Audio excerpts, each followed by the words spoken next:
Osseo School District will have 2 funding requests on the ballot this fall.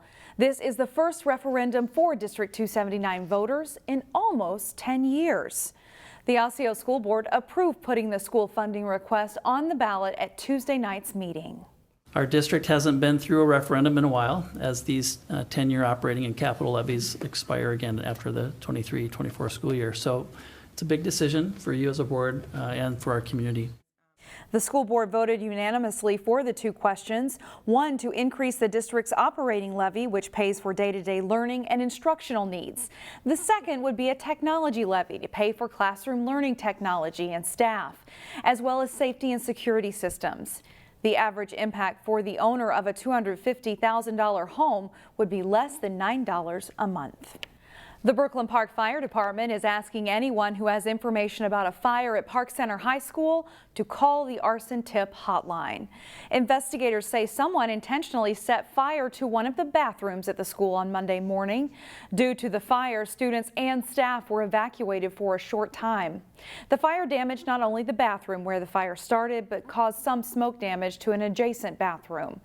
Anyone with information is urged to call the arson tip hotline at 1-800-723-2020. The Robbinsdale School District is taking steps to address the ongoing bus driver shortage. Starting next fall, instead of assuming busing for all students outside a school's walk zone, the district will ask students to opt in so it can decrease the number of routes and make them more efficient. School officials say the current busing system continues to struggle with driver absenteeism and being short-staffed. The hope is the new system will help create a bench of backup drivers and result in fewer canceled routes. City officials in Crystal are looking at ways to improve safety, mobility, and access to the intersection of West Broadway and Douglas Drive. And now they're asking for community input. Delane Cleveland has more on this story from Crystal. Shannon, the city of Crystal is calling the intersection of West Broadway and Douglas Drive old and tired. They're hoping to make improvements to this area sometime in the next few years. We have curb cutouts that look dated, crumbling. We have areas that aren't marked very well. The lighting, as you can see, it's just it can be at times confusing intersection, especially at night. Crystal Councilmember Nancy LaRoche says the city has identified several issues with the intersection and adjacent streets. They say the current layout is difficult for pedestrians to navigate. It doesn't have a great place for bicycles to travel safely through the intersection, and sometimes cars are stopped at the lights for too long. As the city studies ways to improve this intersection, they're asking the public to go online and take an 11-question survey to see if they're experiencing these issues or any others. It's very important and critical we get input from residents and those who travel this area every day to get their input, their experiences, so that we can work towards solving the problem. Any construction here likely wouldn't happen for another 4 to 5 years. As for the survey, that will close to the public on Tuesday, April 5th. We have a link to that on our website at ccxmedia.org. In Crystal, Delane Cleveland, CCX News. Maple Grove has expanded its My Ride service to include all of Brooklyn Park, Brooklyn Center, Osseo, and cross services up in Rogers. COVID impacted public transit and slashed ridership levels, but the city says My Ride usage has rebounded and is already back to pre-COVID levels. So the city purchased a new vehicle and expanded the service area as a way to meet the need and also to help local employers. We want to do what we can to help out our local employers with workforce transportation trips. And one way to do that is to expand our service areas. You do have to book a ride at least 30 minutes ahead of time, and you can do that by calling or through an app. And one leg of your trip does have to include Maple Grove. Armstrong Jr. Stella Wright will represent Minnesota in a national spoken word competition in May. Here's Jason Malillo with our standout student. On stage, this fenced off alone, space assigned to with me. only words, Stella Wright is a force. What you really want to do is to make the people feel what you are saying. But some of us will try to steal a little from the book. The Armstrong Jr. recently won the Poetry Out Loud state tournament. You learn and memorize 3 pieces that kind of resonate with you, and then you present them. Students were scored on their stage presence and how well they understood and articulated their poems. And pick the words right up by heart. It was a 5-hour day. Stella Wright, our junior from Armstrong High School. It was very overwhelming, but in the end, I won and I was very happy. Stella chose a poem by Frances Ellen Watkins Harper from 1854. She talks about her struggles of learning to read as a slave. It's very old. Our masters always tried to hide book learning from our eyes. A satire by poet and author Kevin Young called Ode to the Midwest, and I Look at the World by Langston Hughes. They all have a theme of kind of struggle and growing and facing oppression and challenges. When she's on stage, Stella tries to embody the people whose words she's speaking. In every word, you have to have a smirk or a smile or a feeling of somberness. I look at my own body with eyes no longer blind. Something that will really get the person hearing the poem to take that ride with you. Stella also writes original poems, sometimes focusing on social justice. Or at least that's what I thought when I felt the barrel of the cold, rough gun to my head. She is an all-around talent, where she not only is writing it, she's also delivering it and making it matter.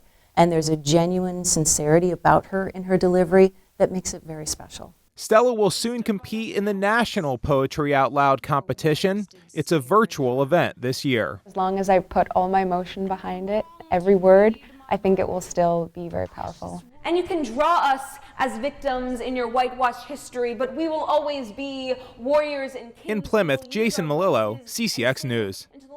And we'll be right back with more news and sports in just a moment. Wayzata came into the state boys basketball tournament as the defending Class 4A champion. The Trojans looked the part in their quarterfinal round game. Moorhead coming out of Section 8-4A, facing the third-seeded Trojans in their tournament opener.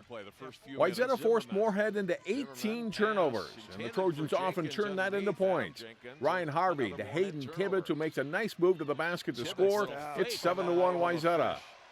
Herb Bierke didn't score as much as he usually does. He does drop in two with this baby hook on the baseline, and Wayzata's ahead 15-3. Spencer Hall is in the open court. He drives, scores, and is fouled. Hall nets 11 points in the game as the Trojans turn this game into a rout early. Tibbetts picks up an assist here, setting up Ryan Harvey for another and one for the Trojans.